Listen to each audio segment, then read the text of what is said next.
Olá pessoal, tudo bem? Professor André, certo? Eu vou dar aqui algumas explicações para vocês sobre a atividade final. Eu fiz aí um breve resumo do conteúdo que nós estamos no bimestre, certo? Corrigi aí fiz algumas questões para vocês, dando algumas dicas, falando algumas coisas novas, tá bom? Para aquelas pessoas que ainda não conseguiram pegar muito bem o conteúdo, tá certo? E essa é a atividade de conclusão do bimestre. Tá bom? Preciso que todos vocês resolvam essa atividade, tá bom? Me entreguem, né? Resolvam esse formulário o mais rápido possível, porque eu preciso fazer o fechamento dessas notas para vocês, tá certo? E aí, qualquer dúvida, pode me chamar no Zap, tá bom? Pode chamar o seu PDT, que eu vou procurar tirar qualquer dúvida de vocês, tá bom? Notas nós não temos ainda, mas o que eu tenho para vocês é algumas questões bem legais para vocês. E eu tô certo que vocês vão se sair bem, vão tirar aquele 10, tá bom? Tchau, gente. Até a próxima. Vamos lá, pessoal. Vamos iniciar aqui a nossa atividade, certo? É uma atividade bem simples. Vamos lá. Primeiro nós vamos ver um pouquinho dos números sobre os conjuntos numéricos. O conjunto dos números naturais, inteiros e racionais, certo? E essa é uma questão bem simples que eu já até passei na revisão de vocês. Marque os itens como verdadeiro ou falso. Para a gente saber marcar cada item como verdadeiro ou falso, a gente tem que primeiro conhecer ou relembrar quem são os números naturais, certo? E os números naturais são todos os números positivos, certo? Ou seja, todos os números a partir do zero. Lembrando que o zero também faz parte do conjunto dos naturais, certo? Então, todos os números a partir do zero, eles são os números naturais, tá bom? Mas é o seguinte, com o passar do tempo, os matemáticos eles viram que somente os números positivos, né, os números a partir do zero, eles não seriam suficientes para atender às necessidades do ser humano. Porque havia as necessidades de também se trabalhar com números negativos. Então foi criado o conjunto dos números inteiros. E aí quem são esses números inteiros? Os números inteiros, como o nome já fala, certo? É bem sugestivo. Números inteiros, ou seja, não pode ser fração, não pode ser número fracionado, também não pode ser número decimal, certo? Os números inteiros são todos os números positivos e negativos, certo? Eu tenho aí, menos 5, menos 4, menos 3, menos 2, menos 1, 0, 1, 2, 3, 4, 5, certo? E aí, só lembrando que a ordem dos números negativos, ela é uma ordem invertida, tá certo? Um exemplo disso é quando você vai olhar na história, o ano 0, eles contabilizam como o ano de Cristo. Aí tem os anos antes de Cristo e os anos depois de Cristo. Os anos antes de Cristo, eles são nessa ordem invertida, né? E os anos depois de Cristo são esses anos que nós já estamos vivendo aqui na ordem crescente, tá bom? Então os números inteiros são esses. Não pode ser número fracionado, número decimal não pode, certo? São só os números inteiros, literalmente, certo? Porém, eles são positivos e negativos. Mas por que eu destaquei uma parte preta e uma parte verde? Porque a parte verde faz relação com os números naturais, certo? Ou seja, o conjunto dos números naturais está dentro do conjunto dos inteiros, ou seja, todo natural também é um número inteiro, tá certo? E por fim, para finalizar essa parte, nós temos os números racionais, aqui representados pela letra Q, tá certo? E aí, eu mudei as cores de uma forma bem sugestiva também. Quem são os números racionais? Tá vendo os números pretos e os números verdes? Pronto, são justamente os números inteiros, os números naturais, certo? Esses conjuntos numéricos estão dentro do conjunto dos racionais. Porém, se você der uma olhadinha, os números de vermelho, eu tenho aqui uma fração, menos 9 meios, e tenho aqui um número decimal, mais 2,8. Quem são eles? Já são os números fracionários e os números decimais que aparecem no conjunto dos números racionais, certo? Mas como é que eles se apresentam? Gente, como é que acontecem esses números racionais? Vamos supor que você vai no Google Maps, certo? Aí você abre o mapa lá de uma cidade, você consegue visualizar a cidade, né, visualizando de cima. Mas se você der um zoom naquele mapa, você consegue visualizar algumas coisas que você não estava visualizando antes, mas que elas estavam lá. A única diferença é que você ampliou essa imagem. Com os números racionais aparece mais ou menos isso. Vamos pegar o exemplo aqui do mais 2 e o mais 3. Antes, no conjunto dos inteiros, só aparecia o mais 2 e o mais 3. Porém, quando nós viemos para o conjunto dos racionais, eu posso pegar esse mais 2 e esse mais 3 e ampliar, certo, esses números, e aí eu vou conseguir visualizar os valores que estão entre o mais 2 e o mais 3, certo? Que no caso seria o 2,1, 2,2, 2,3, 2,4, 2,5, 2,6, 2,7, o 2,8, o 2,9 e finalmente o 3,0, que é a mesma coisa que o 3, certo? Mas se eu quisesse ampliar ainda mais, eu poderia ampliar ainda mais e iriam aparecer mais casas decimais, certo? Existe uma infinidade aí de casas decimais nos números racionais. Se eu quiser ampliar, quanto eu quiser ampliar, eu vou poder abrir as casas decimais. Porém, os números racionais, eles também podem aparecer na forma de fração. Esse menos 9/2, por que ele está entre o menos 4 e entre o menos 5 e o menos 4? Porque uma fração é uma divisão, pessoal. Então, se eu pegar menos 9 e dividir por 2, vai dar menos 4,5. E o menos 4,5 está entre o menos 5 e o menos 4, tá certo? Espero que tenha ficado claro essa primeira parte. Então, vamos lá marcar os itens. 0,3, o número decimal, pode ser um número inteiro? Não, o número decimal não pode ser número inteiro. O nome já é bem sugestivo. Não pode ser número decimal ou número fracionário. 17, no caso aqui o 17 positivo, né? Desculpa, 17 não, menos 17. Menos 17, ele é um número natural? Não. Nós falamos que os números naturais são somente os números positivos. Esse aqui é negativo, menos 17. Vamos para o outro, menos 2,5, ou seja, uma fração. Ele é um número inteiro? Não, pessoal. Número fracionário, ele não pode ser número inteiro. O outro nós temos menos 3,5. Ele é um número racional? Sim.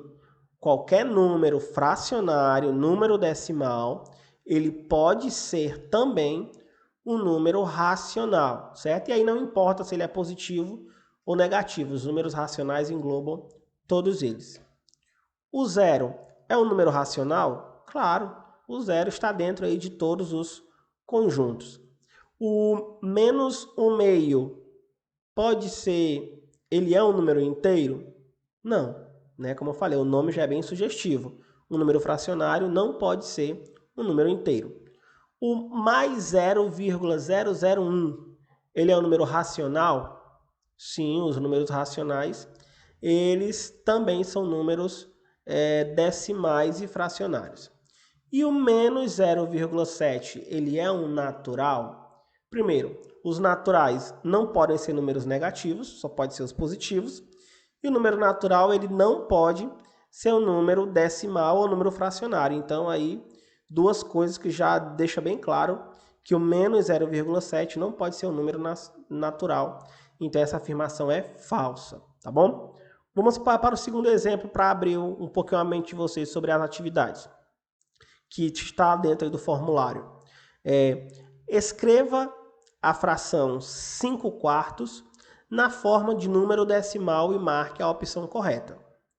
Como eu já havia falado, pessoal, uma fração, ela também é um número decimal, certo? Porém, para eu identificar qual o número decimal que representa aquela fração, eu tenho que fazer uma divisão. E qual é a divisão que eu vou fazer? 5 dividido por 4. Então, vamos lá, eu vou pegar o 5 e vou dividir por 4. Vamos lá, 5 dividido por 4. Quantas vezes o 4 cabe dentro do 5? Só cabe uma vez. Se eu vou fazer o caminho inverso, 1 vezes 4, 4. Beleza, restou quanto? Restou 1. Beleza, mas vamos lá. O número 1, ele não dá para ser dividido por 4. O que é que eu tenho que fazer? Eu acrescento um 0. Como eu acrescentei um 0, obrigatoriamente eu tenho que acrescentar a vírgula. E agora, quantas vezes o 4 cabe dentro do 10? Cabe 2 vezes. Fazendo o caminho voltando, 2 vezes 4, 8. Então, 10 menos 8, restou 2. O 2 também não dá para dividir por 4, então eu tenho que acrescentar um 0. Tenho que acrescentar outra vírgula? Não. A vírgula já está lá no resultado, então eu não preciso me preocupar mais com a vírgula, eu só preciso me preocupar uma vez. Quantas vezes o 4 cabe dentro do 20? Cabe 5 vezes. Fazendo o caminho voltando, 5 vezes 4, 20, e o resto é 0. Então, o resultado da divisão foi 1,25, tá bom? Tem uma questãozinha dessa lá esperando vocês. O próximo, agora eu vou fazer o inverso. Escreva o número decimal 0,5 na forma de fração e simplifique o resultado, tá bom? Então, eu tenho que fazer duas coisas. Tenho que transformar o 0,5 em fração e essa fração provavelmente eu terei que simplificá-la. Vamos lá. 0,5. Sempre que eu quiser transformar um número decimal em fração, a primeira coisa que eu tenho que fazer é esquecer a vírgula. Se eu esquecer essa vírgula, o que é que fica? Fica 0,5. 0,5 é a mesma coisa que 5. Ah, professor, mas por que tem esse 10 aqui embaixo? Beleza. Esse 10 aqui embaixo, ele representa, vamos supor assim, a quantidade de casas decimais. Eu tenho quantos números atrás da vírgula? Eu só tenho 1, que é o número 5. Por isso que eu coloquei o número 10, porque o 10 só tem 1, 0. Se fosse 2 números atrás da vírgula, eu teria que colocar o 100, porque o 100 tem 2 zeros. Se eu tivesse 3 números atrás da vírgula, eu teria que colocar o 1000, porque o 1000 tem 3 zeros. Então, a quantidade de números atrás da vírgula, elas têm uma relação direta com a quantidade de zeros que vai aparecer no denominador, certo? Nesse caso, só tem um número atrás da vírgula, então eu coloquei só um 0, então ficou 10. Então, 0,5 é a mesma coisa que 5 sobre 10. Mas 5 sobre 10 eu consigo simplificar. E o que é simplificar? É dividir em cima e embaixo, ou seja, o numerador e o denominador, pelo mesmo valor. No caso aqui, o divisor comum é o 5. Se eu dividir em cima por 5 e embaixo por 5, eu vou encontrar o resultado 1 sobre 2, ou seja, 1 meio. Então, a resposta correta é 1 meio, tá certo? Vamos para o próximo. A partir de agora, vamos ver um pouquinho de geometria, tá bom? Tem o seguinte, calcule a soma das medidas dos ângulos e simplifique. Para a gente simplificar medidas de ângulos, eu preciso observar essa tabelinha aqui no cantinho, que 1 grau equivale a 60 minutos e 1 minuto equivale a 60 segundos. Então, pessoal, é bem simples, né? Resumindo isso aqui para vocês. Resumindo nunca 60. Você quer simplificar? Nunca 60. Sempre que você vê minuto ou segundo igual ou maior que 60, obrigatoriamente você simplifica, tá bom? Não esqueça, nunca 60. Então, vamos lá somar os ângulos aqui, ó. 26 graus, 1 minuto e 25 segundos, mais 43 graus, 58 minutos e 35 segundos. Lembrando, eu só posso somar grau com grau, minuto com minuto e segundo com segundo. Somando ficou 60 segundos, 59 minutos e 69 graus. Mas o que foi que eu acabei de falar? Nunca 60. Sempre que eu ver minuto ou segundo igual ou maior do que 60, eu tenho que simplificar isso obrigatoriamente. Então vamos lá. 60 segundos. Eu, de acordo com a minha tabelinha, 60 segundos equivale a 1 minuto. Então eu vou pegar esses 60 segundos, transformo em 1 minuto e ficou o seguinte. Ficou agora 69 graus e 60 minutos. Porque os 60 segundos se transformou em 1 minuto. 1 minuto mais 59 se transformou em 60. Mas o que aconteceu agora?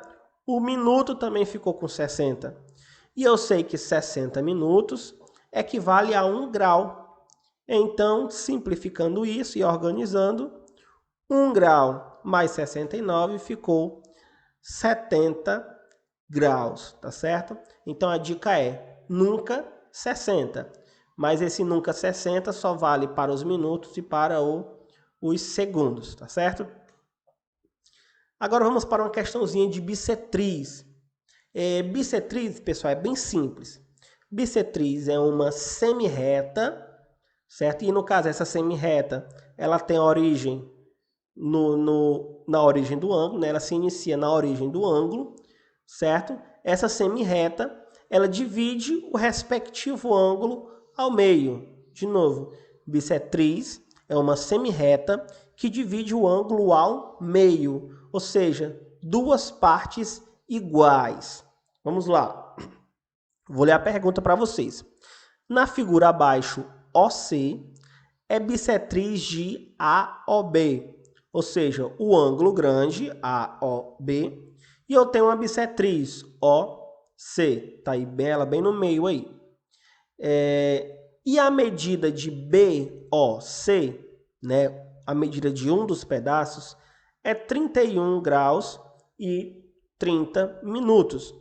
Determine a medida do ângulo AOB, ou seja, AOB é o ângulo grande. Eu sei o ângulo pequeno, um pedaço, e eu quero saber a medida do ângulo grandão, tá bom?